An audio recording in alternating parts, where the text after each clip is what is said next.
News 18 ગુજરાતીમાં આપનું સ્વાગત છે। હું છું આપની સાથે સંધ્યા। સુરતથી સમાચાર। વીર નર્મદે યુનિવર્સિટીનું પેપર ફૂટવા મામલે વધુ ખુલાસા થયા છે। વાડિયા વિમેન્સ કોલેજમાંથી લીક થયું હતું પેપર। વિદ્યાર્થીઓને પરીક્ષા પહેલા જ આપી દેવાયા હતા પેપર અને આચાર્ય સહિત 12ને પરીક્ષાની કામગીરીમાંથી સસ્પેન્ડ કરાયા છે। અન્ય આદેશ ના મળે ત્યાં સુધી સસ્પેન્ડ કરાયા છે। તો સીલ બંધ કવરમાં રિપોર્ટ कार्यकारी कुल सचिव ने सौंपायो छे। रिपोर्ट में आखो घटनाक्रम कारणों अवलोकन मूकवामां आव्या छे। तपास कमिटीना रिपोर्ट बाद उमरा पुलिस मथकमां फरियाद पण कराई छे। अमदावाद सेशन्स कोर्टे आयशा आपघात केसमां दोषित पति आरिफने 10 वर्षनी सजा फटकारी छे। आरिफना ત્રાસથી કંટાળીને આયશાએ 2021ના ફેબ્રુઆરી મહિનામાં સાબરમતી નદીમાં ઝંપલાવી આપઘાત કર્યો હતો। આપઘાત પહેલા આયશાએ વાયરલ કરેલો વિડીયો કોર્ટમાં મહત્વનો પુરાવો સાબિત થયો છે અને જેના આધાર બનાવી અને સેશન્સ કોર્ટે આરિફને 10 વર્ષની જેલની સજા કરી છે। તો સજા સંભળાવતા કોર્ટે કહ્યું છે કે સમાજમાં ઘરેલુ હિંસા ડામવા માટે આરોપીને બક્ષી ન શકાય। આપઘાત પહેલા આયશાએ આરિફ સાથે 70 થી 72 મિનિટ સુધી વાતચીત કરી હતી। તો ફોન પરની આ વાતચીતમાં સાબિત થયું કે આરિફે આયશાને આપઘાત માટે દુષ્પ્રેરણા આપી છે। આ ઉપરાંત આરિફના મારના કારણે આયશાનું એક વખત ગર્ભપાત પણ થયું હતું। સજા સંભળાવતી વખતે કોર્ટે તેને પણ ધ્યાનમાં લીધું છે।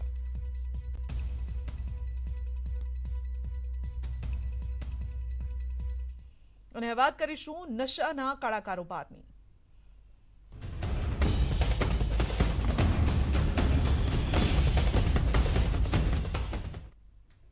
गुजरातना दरिया विस्तारमां पाकिस्ताननी नापाक हरकतों पर एक बाद एक खुलासा थई रह्या छे। अरबी समुद्रमा पकड़ायेला 280 करोड़ना ड्रग्स मामले वधु 4 आरोपीने पकड़ी पाडवामां આવ્યા છે। एटीएसने सफलता मળી છે।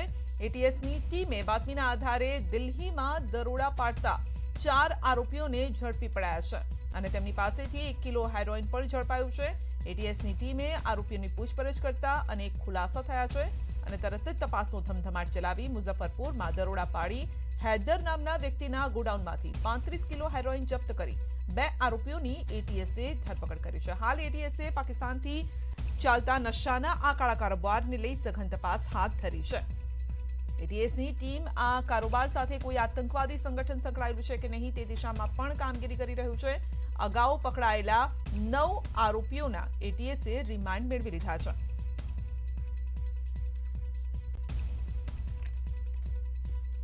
56 કિલોનું સીઝર થયેલું એના અનુસંધાને 9 પાકિસ્તાની આરોપીઓ પકડાયેલા। તે પૈકી એક આરોપીને ગોળી વાગવાથી હાલમાં સારવાર હોસ્પિટલમાં લઈ રહ્યો છે। બાકીના 8 આરોપીઓના નામદાર કોર્ટમાં રજૂ કરી રિમાન્ડ લેવામાં આવેલા છે। ટીએસની ટીમ તથા એનસીબીની ટીમે ફર્ધર દિલ્હીની નજીકથી 4 આરોપી પકડવામાં આવેલા, જેમાં તેઓ લોકોની જે કબજાનું વાહન હતું એમાંથી 1 કિલો હેરોઇન મળી આવેલું।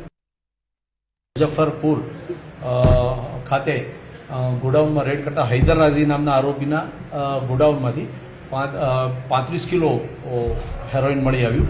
એ અંગેની કાર્યવાહી ત્યાં હાલમાં ચાલુ છે। એનસીબીની ટીમ તે પૈકી 2 આરોપીઓની ધરપકડ કરી અને એની કાર્યવાહી ચાલુ છે।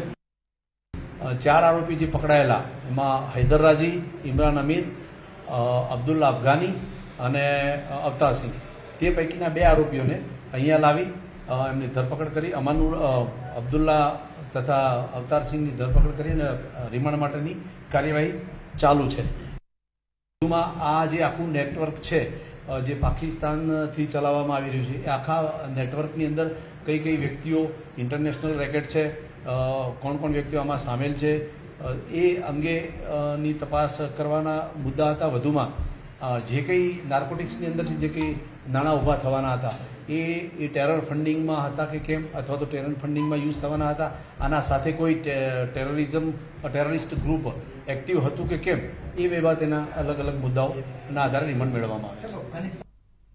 કચ્છમાંથી લાંબા સમય બાદ ગાંજાની ખેતી ઝડપાઈ છે। મુન્દ્રા તાલુકાના મોટી તુંબડી ગામે થઈ છે કાર્યવાહી। વાડીમાંથી 5 લાખની કિંમતના 494 છોડ કબજે કરવામાં આવ્યા છે। એસઓજી દ્વારા કાર્યવાહી કરીને વાડી માલિકની ધરપકડ કરાઈ છે।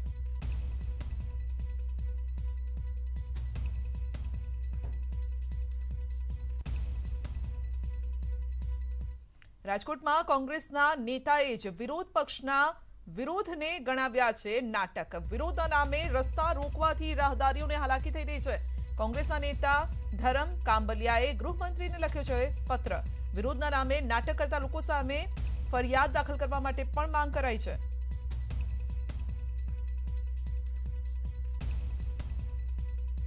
એને પકડી જાય, પેપરવાળા એના 2 ફોટા પાડે અને પછી એને હેડક્વાર્ટર લઈ જાય ને ત્યાં ચા પાણી પીવડાવી અને સાઠગાંઠથી છોડી દે.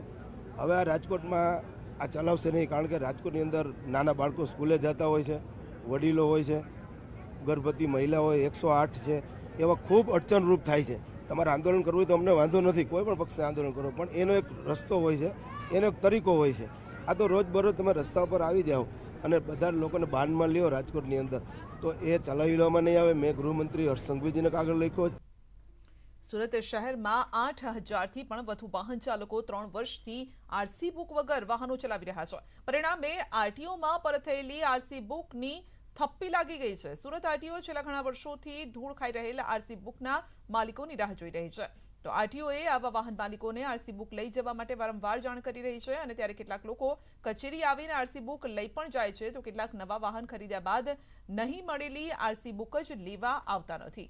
વર્ષ 2020 સુધીની અંદાજે 4,000 બુક, 2021ની 3,000 બુક, 2022ની અંદાજે 1,000 જેટલી આરસી બુક હાલમાં ધૂળ ખાઈ રહી છે. લોકોને સૂચન કરું છું કે તમારી પરત આરસી બુકો આવેલી તમને જો કે તમને ખબર છે કે મહિનો થઈ ગયો છે મારી આરસી બુકનું કામ કરાય, મારી આરસી બુક મને હજી સુધી મળી નથી, તો તાત્કાલિક ધોરણે આરટીઓમાં આવીને તમે ઇન્ક્વાયરી કરાવી જાઓ અને સાથે આધાર કાર્ડની ઝેરોક્સ, ચૂંટણી કાર્ડની કાં તો લાઇસન્સની 3માંથી 1ની ઝેરોક્સ આવીને તમે આરસી હેલ્પ ડેસ્ક સેન્ટર ઉપર આવીને 35 નંબરની રૂમ ઉપર આવીને ચેક કરાવીને પરત મેળવી લો. સરકારે ડુંગળી પર સબસિડી વધારીને ₹2 કરી છે, પરંતુ ખેડૂતોએ હાલ સબસિડીની મુદત વધારવા માંગ કરી છે. 30 એપ્રિલને બદલે સરકારે 31 મે સુધી સબસિડી આપે તેવી માંગ કરી છે. ખેડૂતોનું કહેવું છે કે સરકારે 3-4 દિવસ બાકી હતા અને તે સમયે સબસિડીમાં વધારો જાહેર કર્યો છે. મોટાભાગના ખેડૂતો ડુંગળી વેચી ચૂક્યા છે, જેના કારણે ખેડૂતોને સારા ભાવ પણ નથી મળ્યા. ત્યારે કિસાન સંઘે આક્ષેપ કર્યો છે કે આ જાહેરાતથી ખેડૂતોને લાભ નહીં થાય અને સબસિડીમાં મોટો ભ્રષ્ટાચાર થશે. ગામડે ગામડે તલાટી સર્વે કરે અને ખોટિયાસારી ન જાય અને કાયદેસર તો યાર્ડમાં જે આપેલ છે એ બધા છે એ લાગવગથી બધા એ લોકોને બિલ નીકળે છે, ખેડૂતને કંઈ નીકળતું નથી. એટલે ખેડૂતને કાંઈ આપણે સબસિડી આપે એ કાયદેસર પૂગતી નથી. એટલે સરકારે જે ₹2 સબસિડીની જાહેરાત કરી છે, પછી એ લોકો 4થી 34 ને બદલે 31/5 સુધી લંબાવે એવી અમારી માગણી છે. અમે 5 વીઘાની ડુંગળી વાવેલ હતી, એ તૈયાર થતાં ₹2 કિલો ગયેલ છે. હવે એમાં મજૂરીના કે બિયારણના દવાના કાંઈ ખર્ચો ઊભો થાય એમ નથી અને એમાં સામી નુકસાની ગયેલ છે. કોઈ માર્કેટિંગ યાર્ડમાં નથી વેચાણ કર્યું, ખેડૂતોએ પોતાના ખેતરમાં જે વેચાણ કર્યું છે એને કોઈ લાભ મળવાનો નથી. અને સરકારે જે જાહેરાત કરી છે કે 45 કરોડ રૂપિયા જેવી રકમ ચૂકવા છે, એટલે આ રકમ જે ખેડૂતોએ ડુંગળી વેચાણ કર્યું છે એને નથી મળવાના. સરકારની આવી જાહેરાત અગાઉ થવી જોઈએ. 3 દિવસની વાર છે, ત્યાં જાહેરાત કરી એટલે 100% ભ્રષ્ટાચાર થશે જ. રાજકોટના ધોરાજી માર્કેટયાર્ડમાં ગુજકો માસોલ દ્વારા કરાતી ટીકાના ભાવે ચણાની ખરીદીમાં એક કટ્ટે 200 થી 250 ગ્રામ જેટલી ઘટ આવતા ખેડૂતો પરેશાન છે. ઉલ્લેખનીય છે કે માર્કેટયાર્ડમાં ચણા વેચવા આવેલા ખેડૂતોના દરેક કટ્ટામાંથી 200 થી 250 ગ્રામ જેટલા ચણાના સેમ્પલ માટે લેવાયા હતા અને હવે કોઈ ખેડૂત 50 કટ્ટા લઈને આવતું હોય અને તેના દરેક કટ્ટામાંથી 200 થી 250 ગ્રામ જેટલા ચણા કાપી લેવામાં આવે તો તેમાં ખેડૂતોને નુકસાન જાય છે. અને હાલ ધોરાજી માર્કેટયાર્ડમાં ખેડૂતોને ચણાના ₹1,046 ભાવ મળી રહ્યા છે. સરકારને એ કહેવા માંગુ કે આમાં થોડુંક રાહત આપે અને જે આ કાટા કસર છે એ બાદ કરી દે. કે બાજુ તો વરસાદે માર્યા છે, માવઠા થાય, અહીંયા લઈને આવી એના ખર્ચા થાય, વાહે એ તો બધાના ભાવે પડે. આ તો 25-50 રૂપિયા સારું અમે વધારે અહીંયા દેવા આવી છે, બીજું કંઈ નહીં. અહીંયા કેટલા હેરાન થાય છે અમે. ઉત્પાદનમાં જે ઉતારો ઓછો આવેલો છે, જ્યાં 20-22 મણ જે ચણાનો ઉતારો આવવો જોઈએ એની જગ્યાએ 5-7 મણનો ઉતારાની અંદર માર પડ્યો છે. અત્યારે સરકાર ₹1,046 લેખે ટેકાના ભાવે ખરીદી કરી રહી છે. જે વજન કરવામાં આવે છે, જે યાર્ડની અંદર 50 કિલો 700 ગ્રામને લેખે લે છે, પણ પૈસા ચૂકવવામાં આવે છે 50 કિલો 500 ગ્રામના. કોઈ બારદાનું કોઈ સ્ટાન્ડર્ડ માપ નથી હોતો, વજનનું સ્ટાન્ડર્ડ કોઈ હોતું નહીં. કોઈક 700 ગ્રામે હોય, કોઈક 850 ગ્રામે હોય, કોઈક 600 ગ્રામે હોય, કોઈક 500 ગ્રામે, કોઈ એનું સ્ટાન્ડર્ડ માપ રહેતું નથી હોતું. એના કારણે એવરેજ અમે શું છે વધારે ને ઓછું એટલે 50-700 પ્રમાણે 700 ગ્રામ પ્રમાણે ચાલતા હોઈએ છીએ. પ્રધાનમંત્રી કિસાન નિધિ યોજનાને લઈ અને ખેડૂતો પરેશાન છે. ખેડૂતોના ખાતામાં જે 2000 રૂપિયા જમા થાય છે તેની કેવાયસીની કામગીરી ચાલી રહી છે, પરંતુ સર્વરમાં વારંવાર ક્ષતિ સર્જાતા ખાધા પીધા વગર આખો દિવસ ખેડૂતો પોતાના ખાતાના કેવાયસી માટે કલાકો ઊભા રહે છે. ટેકનિશિયનના કહેવા મુજબ આખા રાજ્યમાં આ કામગીરી ચાલતી હોવાથી વેબસાઇટ ચાલતી નથી. ખેડૂતોની ખેતીનો સમય તો બગડે જ છે, પરંતુ વીસી નામના ડેટા એન્ટ્રી ઓપરેટર પણ કામ ન કરતા ખેડૂતોએ એન્ટ્રી કરાવ્યા વગર જ પાછા જવું પડે છે, જેથી સરકાર દ્વારા 2-3 વેબસાઇટ ચાલુ કરવામાં આવે અથવા તો ગામે ગામ વીસી વધારાય તેવી માંગ કરાઈ છે. પ્રધાનમંત્રી કિસાન યોજના છે, એ કિસાન યોજનામાં જે ખેડૂતો હોય છે જેના પોતાના ખાતામાં 2000 રૂપિયા સરકાર તરફથી આપવામાં આવે છે, પરંતુ તમને વાત બતાવવા જઈ રહ્યો છે કે જે આ ખેડૂતો છે અહીં જનસેવા કેન્દ્ર પર લાઈનો લાગી છે, અને આ લાઈનો લાગવાનું કારણ એટલું છે કે જેઓને હાલ જે પ્રધાનમંત્રી કિસાન યોજનાનું જે કેવાયસી છે, કેવાયસી કરવામાં આવી રહ્યું છે. આપણી સાથે આજે ઓનલાઈન સોફ્ટવેર જે વાપરી રહ્યા છે તેમની સાથે આપણે વાત કરીએ છીએ કે કેટલા ટાઈમથી આ બંધ છે અને કેટલા સુધી આ સમય સુધી આ લોકો ઊભા રહે છે. આપણે થોડા દિવસથી જ આ વેબસાઇટ ચાલુ થઈ છે અને એ લગાતાર બંધ જ હતી, પણ હમણાં ચાલુ થઈ છે અને આખા દેશમાં આની એક્ટિવિટી ચાલુ છે આ વેબસાઇટની ઉપર. એટલે ટ્રાફિક વધારે હોવાથી આ વેબસાઇટ છે ને વર્ક કરતી નથી. મેં 8 વાગ્યા પહેલે ના અહીંયા આવ્યા છે અને તારના લાઈન મેં ઊભા રહ્યા. આ નંબર આવ્યો તારા આ નેટ નહીં ચાલતું, પછી આવે અમારે શું કરવું. અન્ય એક મહિલા છે તેમની સાથે વાત કરીએ. બેન, તમારા ખાતામાં કેટલા વખતથી પૈસા પડે છે, કેટલા અત્યાર સુધીમાં આવેલા છે? અમારું તો વિધવા પેન્શન કમ્પ્લીટ જ પડે છે, પણ આ મહિનાનું નથી આવ્યું હજુ ને. હા, પણ આ ખેતીના 2000 પર તે માટે અમે આધાર કાર્ડ મંગાવ્યું એટલા માટે અમે આવ્યા છીએ, પણ હવે શું કરીએ, આવીએ ઊભા રહીએ છીએ પણ ચાલતું જ નહીં આ રિક્ષા. કહી શકાય કે જે ખેડૂતો છે, ખેડૂતોને મહા મુસીબતે 2000 રૂપિયા જે ખાતામાં આવે છે તે પણ હાલ બંધ થઈ ગયા છે. વહેલી તકે આ ઓનલાઈન સોફ્ટવેર શરૂ થાય અને પોતાનું કેવાયસી શરૂ થાય તો પોતાની જે રોજગારી છે, એ ખેતી કરે છે, જે ખેતીમાં કામ કરી શકે. દીપક પટેલ, ન્યૂઝ 18 ગુજરાતી, નર્મદા.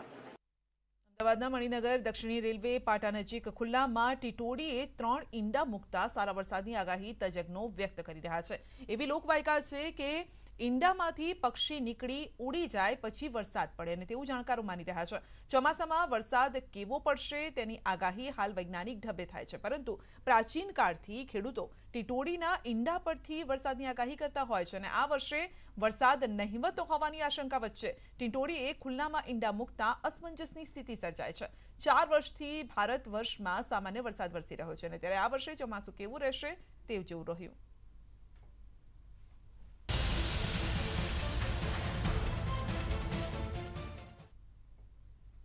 ભાવનગરના લોકો માટે પાણીને લઈને રાહતના સમાચાર આવ્યા છે. તો જિલ્લાના જળાશયોમાં પાણીનો પૂરતો જથ્થો હોવાનો પાણી પુરવઠા વિભાગે દાવો કર્યો છે. જળસિંચન માટે આશીર્વાદરૂપ જિલ્લાના 13 જળાશયોમાં સરેરાશ 43.42% જળ સંગ્રહ છે. રાહતની વાત એ છે કે એક પણ જળાશય હજુ સુધી તળિયા ઝાટક નથી થયા. ભાવનગર શહેરની વાત કરીએ તો પીવાના પાણી માટે શેત્રુંજી ડેમ, બોર તળાવ અને મહીપરીએ જ મુખ્ય સોર્સ છે. ઉનાળાના મધ્યાંતરે ભૂતકાળમાં મોટા ભાગના પાણીના તળ ઊંડા જતા રહે છે, પરંતુ આ વર્ષે તળમાં પાણી ચાલુ છે, જેની પાછળનું કારણ 12 થી 14 તળાવોમાં પાણીનો સંગ્રહ છે. શેત્રુંજી ડેમમાં હાલ 41% જળ રાશિ છે. સિંચાઈ અધિકારીના જણાવ્યા મુજબ ઓગસ્ટ મહિના સુધી પાણીની કોઈ જ મુશ્કેલી નહીં પડે અને આ સિવાય જિલ્લાના જળાશયોમાં ગત ચોમાસે પાણીની નોંધપાત્ર આવક થઈ હતી. જોકે હાલમાં સૌથી ઓછો જથ્થો જસપરા તળાજા ડેમમાં 22.32% છે અને માલણ મહુવા ડેમમાં 23.69% છે.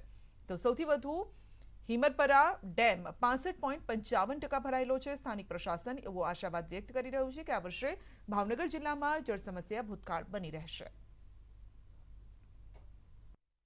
ભાવનગર શહેરને પાણી પૂરું પાડતા જળ સ્ત્રોતોમાં પૂરતા પ્રમાણમાં પાણી છે. આગામી 31 જુલાઈ 2022 સુધી પૂરતો જળનો જથ્થો ઉપલબ્ધ છે. એટલે આગામી દિવસોમાં ભાવનગર શહેર માટે કોઈ પણ પ્રકારનો કાપ આવવાની સ્થિતિ નથી અને દૈનિક વિતરણ પાણી વિતરણ જે થાય છે તે સ્થિતિને યથાવત જાળવી રાખવામાં આવશે. શેત્રુંજી ડેમ છે, બાકીના નાના મોટા જળાશયો થઈને 13 જળાશયો આવેલા છે અને ભાવનગરની અંદર પીવાના પાણીની વ્યવસ્થા પૂરતી છે. સાથોસાથ નર્મદાની લાઇન પણ શેત્રુંજી ડેમમાં જોડી દેવામાં આવી છે. તો આ પીવાના પાણીનો પ્રશ્ન મુખ્યત્વે હલ થઈ ગયો છે અને શેત્રુંજી કેનાળમાંથી 196 કિલોમીટર જેવી ડાબો અને જમણા કાંઠો આમ 2 કેનાળો મારફત મોટાભાગનો વિસ્તાર આવરી લેવામાં આવ્યો છે. ટોટલ આ વિભાગ હસ્તકના 6 ડેમોની વાત કરીએ, સરેરાશ આશરે 45% જેટલો ડેમનો સ્ટોરેજ પર્યાપ્ત જથ્થો હાલ છે, જેથી કરીને પાણીની કોઈ સમસ્યા નહીં રહે. મધ્ય ગુજરાતના ખેડા જિલ્લાનો મહુધા તાલુકો પાણી માટે છેલ્લા 60 વર્ષથી તરફડી રહ્યો છે. પાણીની એવી વિકટ પરિસ્થિતિ છે કે પીવાના પાણી માટે ગામની મહિલાઓને દૂર સુધી ભટકવું પડે છે. એમાં પણ એવું કે પાણી મળે તો ઠીક, નહીતર ધરમ ધક્કો. મહીસાગર પંચાયતના સિમ્પરા વિસ્તારમાં ભર ઉનાળે પીવાના પાણીની મૂળભૂત જરૂરિયાતનો પ્રશ્ન વર્ષોથી ચાલ્યો આવે છે. સ્થાનિકોએ અનેક વખત લેખિત અને મૌખિકમાં રજૂઆત કરી છે, પરંતુ સમસ્યાના નિરાકરણ સામે સ્થાનિકોને હજુ સુધી ઘર આંગણે પાણી ન મળ્યું. વટવટિયા, ઓધવજીની, મુવાડી, કાકલિયા, જીવના, મુવાડા આ તમામ પરાના વિસ્તારો પીવાના પાણીની સમસ્યાના કારણે ધોમધમતા ઉનાળામાં ત્રાહિમામ પોકારી ગયા છે. પાણીની સમસ્યાના કારણે તેમનું સામાજિક જીવન પણ નષ્ટ થયું છે. અહીંના સ્થાનિક લોકોનો આક્ષેપ છે કે પીવાના પાણીની સમસ્યાના કારણે તેમના સંતાનો, દીકરાઓના સક પણ નથી થતા. મહુધા વિસ્તારના ધારાસભ્યએ પણ સમસ્યાનું નિરાકરણ લાવવાની તંત્ર પાસે માંગ કરી છે. જલ્દીથી તંત્ર લોકોને પાણી આપે તે પ્રકારની માંગ છે. તકલીફ છે સાહેબ. અમારા સાથે મહુધા તાલુકા ગ્રામ પંચાયત મૈસાનો 3 પરો છે, વટવટિયા, કાકલિયા, વધાજીની, મુવાડી. પછી અમારે ગ્રામ પંચાયત મૈસા લાગે છે, પણ આ 3 પરોનો અમારો કોઈ એ નહીં કે વોટિંગ વખતે આવે છે, વોટ આવીએ પણ અમારી કોઈ તકેદારી રાખતા નહીં. એટલે ફરી અમારે તકલીફ આ પાણીની છે. 60 વર્ષની ઉંમર થઈ તો સુધી અમારે આની આ તકલીફ રહી પાણીની. પાણી 50 વર્ષથી પાણી નથી આવતું સાહેબ. પાણીની વ્યવસ્થા કેવી રીતે કરો? પાણીની વ્યવસ્થા ટ્રેક્ટરમાં પીપળા ભરી લાવીએ. છેલ્લા 60 વર્ષથી પાણીની એટલી મોટી સમસ્યા છે કે અમુક વખતે ચોમાસાની અંદર તો જ્યારે ઢોર ને માણસ બંને એક જગ્યાએ પાણી પીવે છે, એટલે માણસની ઢોર જેવી હાલત છે એવું કહીએ તો એ પર ચાલે. અને આ પાણીની સમસ્યાના લીધે ગામમાં કેટલાય છોકરાઓને કન્યાઓ આપતા પહેલાં 100 વખત વિચાર કરે છે કે આટલી આ જે પાણીની વિકટ સમસ્યા છે એ દૂર કરે. ઘણી વખત અમે લેખિત રજૂઆતો કરી, મૌખિક રજૂઆતો કરી, છતાં સુધી હજુ એનું પરિણામ શૂન્ય જ આવ્યું છે. ખેડા જિલ્લાના મહુધા તાલુકાના 4 ગામોમાં પાણીની ખૂબ જ વિકટ પરિસ્થિતિ છે. લોકોને પીવાના પાણી માટે ખૂબ જ સમસ્યા છે. તો સરકારશ્રીને મેં ચાલુ વિધાનસભામાં રજૂઆત કરેલી કે મારા મત વિસ્તારમાં મહુધા તાલુકામાં જે 4 ગામોમાં પાણીની ખૂબ જ વિકટ પરિસ્થિતિ છે એનું સોલ્યુશન આપે, અથવા ત્યાં તાત્કાલિક પાણીની વ્યવસ્થા કરી અને લોકોને પીવાના પાણીની સુવિધા કરી આપે. મહીસાગરના કડાણા અને સંતરામપુર તાલુકાના 134 ગામના લોકો પાછલા 1 મહિનાથી પીવાના પાણી માટે વલખા મારી રહ્યા છે. જિલ્લા પ્રશાસન પણ આ બાબતે અજાણ નથી. ઉનાળો આકરો બન્યો છે અને ત્યાં જ પાણીની સમસ્યાના કારણે લોકોને દૂર દૂર સુધી ભટકવાનો વારો આવ્યો છે. જિલ્લાનો કડાણા ડેમ ગુજરાતમાં 3જા નંબરનું સ્થાન ધરાવે છે અને કડાણા ડેમનું પાણી કેનાલ મારફતે 9 જિલ્લાઓને પહોંચાડવામાં આવી રહ્યું છે, પરંતુ ડેમની નજીકના ગામોને જ પાણી ન મળતા દીવા તળે અંધારા જેવી સ્થિતિ છે. કડાણા ડેમ વિસ્તારમાં 134 ગામ લોકોને પાણી મળી રહે તે માટે સરકાર દ્વારા કરોડો રૂપિયાનો ખર્ચ કરી કડાણા જૂથ પાણી પુરવઠા યોજના બનાવવામાં આવી, પરંતુ આ યોજનાનો લાભ લોકોને નથી મળી રહ્યો. જળ જીવન મિશન અંતર્ગત હર ઘર જલના હોર્ડિંગ્સ લગાવાયા છે, પરંતુ છેલ્લા 1 માસથી પાણી માટે રઝળપાટ કરતી પ્રજામાં ભારે રોષ જોવા મળી રહ્યો છે. ગ્રામજનો એકત્ર થઈ દીવડા ગામે આવેલી સિંચાઈ ઓફિસના અધિકારીને રજૂઆત કરવા પણ પહોંચ્યા. પાણી પુરવઠા સંતરામપુર વિભાગ જે આ 134 ગામોને પીવાનું પાણી વિતરણ કરે છે, તેમના જણાવ્યા મુજબ હાલમાં એક મોટર દ્વારા એક દિવસમાં 134 ગામોને પાણી આપવું અશક્ય છે. હાલ ચાલતી એક મોટર 2 તાલુકામાંથી માત્ર 15 જેટલા ગામની તરસ છુપાવી શકે છે. અને આ અંગે ન્યૂઝ 18 ગુજરાતીએ પુરવઠા યાંત્રિક વિભાગ સાથે વાત કરી તો તેમણે કહ્યું છે કે વહેલું પાણી પહોંચતું કરાય તે માટે અત્યારે એક બીજી મોટર રિપેરિંગ કરવા માટે મોકલી છે અને તે સોમવાર સાંજ સુધીમાં લાગી જશે. અમારા સતત પ્રયત્નો ચાલી રહ્યા છે, જલ્દીથી આનો નિકાલ આવી જશે, પણ જો આ પ્રમાણે પાણી વિતરણ કરવામાં આવે તો 2 તાલુકામાં દરેક ગામને અઠવાડિયામાં 1 વાર પાણી પૂરું પાડી શકાશે. એટલે કે યાંત્રિક વિભાગની બેદરકારીથી 2 તાલુકાની પ્રજા પીવાના પાણી માટે વલખા મારી રહી છે. 2-1 મહિનાથી રજૂઆતો કરવા છતાં પણ બાય ચાણી જેવો વિષય થઈ ગયો છે. કર્મચારીઓને મળીએ છીએ તો કર્મચારીઓ આજે નહીં કાલે થશે, કાલે નહીં આજે થશે. બીજી જગ્યાએ તપાસ કરવામાં આવે ત્યારે તપાસ કરતાં એવું કહેવામાં આવે છે કે ભાઈ મોટરો બળી ગઈ છે, મોટરો છે નહીં, એક મોટર છે. અને નજીકના ડેમ, એક કડાણા ડેમ મહીસાગર જિલ્લાના નજીકની અંદર મહીસાગર આવેલી છે, છતાં પણ તે જગ્યાએ નજીકના 5 કિલોમીટરના દૂરના પાણીનો વગર તરસ્યા રહે. કડાણા ડેમ 5 જ કિલોમીટર દૂર છે, પણ અહીંયા દીવડા કોલોની જેની વસાહત છે કડાણા ડેમની, પણ આજે છેલ્લા લગભગ 1 મહિનાથી પાણી આપવામાં આવતું નથી. અને રજૂઆત અમે વારંવાર કરીએ છીએ તો એ એવું કહે છે કે અમારે એક જ મોટર છે, તો અમારાથી એ શક્ય નથી. અમારે લગભગ 134 ગામને પાણી આપવાનું, તો અમે શું કરીએ એવો જવાબ આપે છે. 20 દિવસથી પાણી આવતું નથી અને જઈએ છીએ તો એમ કે આપીશું એમ કે છે, અને બહુ દૂર સુધી અમારે પાણી માટે જવું પડે છે. હવે હાલ જે રજૂઆત મળી છે એના પ્રમાણે 2 થી 3 દિવસમાં એકવાર પાણી આવે છે એવું છે. એ રજૂઆત પ્રમાણે આપણે હવે હું આગળ જે છે આપણા કાર્યપાલક ઇજનેરશ્રી એમને હું ચર્ચા કરીશ. એ ચર્ચાના બેઝ પર જે નિર્ણય આવશે એ પ્રમાણે આપણે આગળની વ્યવસ્થા કરીશું. હાલમાં એક જ મોટર ચાલે છે અમારી, તો અત્યારે એક ગામમાં 6 દિવસે અમે પાણી પહોંચાડી દઈએ છીએ, પણ આગલા ગામોમાં પાણી પહોંચતું નથી. સંતરામપુરથી પેલી બાજુમાં ચૂથાના મુવાડા, ઓંકડી, રેલ, પછી ખેરવા એ બાજુ કંઈએ પાણી જતું નથી. અત્યારે હાલમાં એક જ મોટર અમારી